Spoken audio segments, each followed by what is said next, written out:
भगवत गीता में श्री कृष्ण कहते हैं, हमारी सफलता केवल हमारे कर्म पर निर्भर है। जीवन में हमेशा हमें कुछ न कुछ चाहिए ही होता है, यह हमारी प्रकृति है। अब इन सब आशाओं और महत्वाकांक्षाओं को पूरा करने के लिए कर्म तो हमें करने ही पड़ते हैं। अब आप कर्म किस भाव से करते हैं, यह आप पर निर्भर है।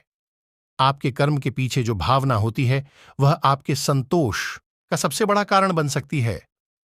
भगवान श्री कृष्ण हमें बताते हैं कि इस जीवन में कर्म से बचना असंभव है।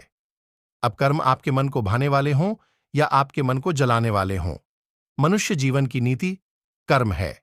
जीवन का आधार कर्म है। अगर आप मोह में बंधकर कर्म करने से मना कर देंगे तो परिस्थितियां ऐसी हो जाएंगी कि वे आपसे वही कर्म कराकर रहेंगी। यह वैसी ही बात है जब अर्जुन कुरुक्षेत्र के महायुद्ध के बीचों बीच अपने अस्त्र डाल देते हैं, क्योंकि कुछ क्षणों के लिए अर्जुन इस मोह में बंध जाते हैं कि अस्त्र उठाने से वह अपने कुल का, अपने संबंधियों का विनाश रचेंगे।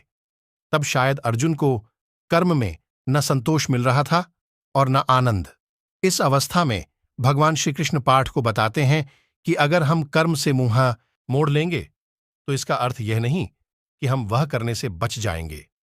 कर्म से आप केवल तब बच सकते हैं जब आप उसको करके उसे पूरा करें। अब यह आप पर है कि आप अपने कर्म को धर्म समझकर करें या बोझ समझकर। आपके कर्म को आप कौन सी भावना से करते हैं, वह पूर्ण रूप से आप पर है, लेकिन करना तो पड़ेगा इस तरह या उस तरह। देखिए, बोझ समझकर करेंगे तो जीवन भारी और कठोर लगेगा। धर्म समझकर करेंगे, सेवा भाव से कर्म करेंगे तो ऐसा लगेगा कि आपके हाथों भला हो रहा है। यह ऐसी ही बात है कि आप जो सेब या अनार या संतरा खाते हैं, वह इसलिए खा पाते हैं क्योंकि दूर किसी माली ने अपना कर्म किया था। जैसे उसके कर्म का फल आप खा रहे हैं, वैसे ही आपके कर्म से किसी और को कोई सहायता मिल जाएगी। यह क्या होगा, कैसे होगा, यह जानना असंभव है। पर साधारण से साधारण मनुष्य भी अगर अपने मन में यह विश्वास बना ले कि उसके कर्म से किसी का भला हो रहा है, तब उस कर्म में धर्म और सेवा दोनों ही मिल जाते हैं। हम सब इस बात को किसी न किसी रूप में मानते ही हैं और करते भी हैं।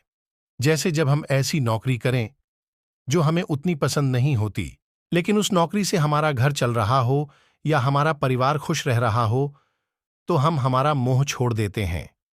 इसी कर्म में धर्म का भाव मिलता है।